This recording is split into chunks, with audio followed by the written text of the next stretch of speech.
7 ta terak har bittasi 3 tadan meva solsa, jami nechta meva bo'ladi? Opshi 20 bitta. Oldin bollarni bemalol urardik. Hozir mana telefonlar chiqqandan keyin bularni urib bo'lmay qoldi. To'ppa to'g'ri. 7 ta terak 3 tadan meva solsa, jami nechta meva bo'ladi? 20 bitta. Rais ham so'kavergan, tabelchi ham, brigadir ham so'kavergan, kelgan odam so'kavergan. To'ppa to'g'ri. Savolimizga to'g'ri javob bersangiz, Chekin Expressdan sovg'a yutib olasiz. 7 ta terak har bittasi 3 tadan meva solsa, jami opshi nechta meva bo'ladi? Qaytarib bo'ling. 7 ta. Ha, 3 tadan meva solsa, jami nechta bo'ladi? 20 bitta. Agar odamni urishni pulli qilib qo'ysa, kredit olib bo'lsa ham uraman aypilosdi.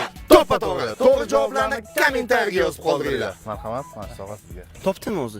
Uka qamalib ham ketmagan. O'ylab ko'ring. 7 ta terak. Xo'p, 7 ta terak. 3 ta meva, 3 tadan meva soldi har bittasi. Jami nechta meva bo'ldi? Ya shu 20 bitta. Mana qara, sen oppochingni deputatga o'xshayapsan-da. Ha, olma solsachi. Onsin 20 bitta bo'ladi. Mana ikkala qoshingni orasiga yoz. Manatim bilan shuna uraman, ikkala ko'zing bir-birini ko'radigan qilib qo'yaman. Banan solsachi. Bana 20 bitta bo'ladi.